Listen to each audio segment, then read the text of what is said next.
A figure shows 3 lamps and a fuse connected to a power supply of 220 volts.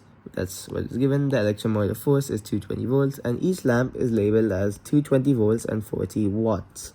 The rating of the fuse over here is 2 amps. Calculate the current in each lamp. So we know a very important formula, P equals IV, and the voltage will be split equally across all 3 branches right here, so we can just take any one of the branches, 220 volts.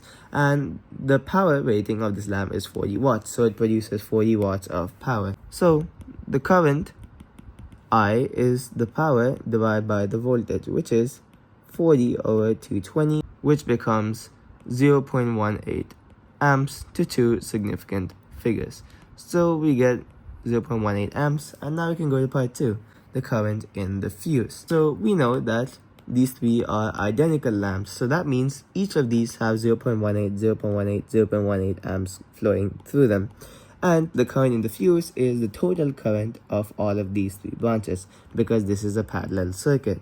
So we can do 0.18 times 3, which is equal to 0.54 amps, and that's our answer. And of course, if you use the exact value, you will get 0.1818 times 3, which actually gives you 0.55.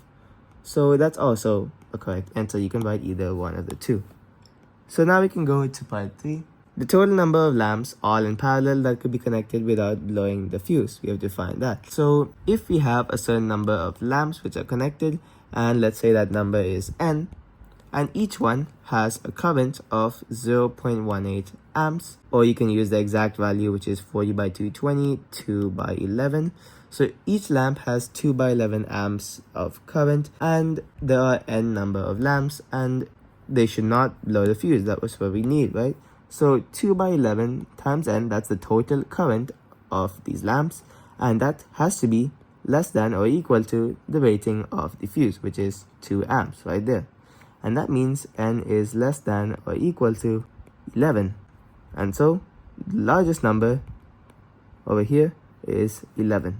So the number is 11. And also, if you use 0.182 amps in your calculation instead of using this or 0.18, because this is 3 significant figures, you'll substitute it in here, and you will get n is less than or equal to 10.99 and n equals 10. But this is still a correct answer because you have used 0.182 from here. But then over here I've written 11, that is our answer.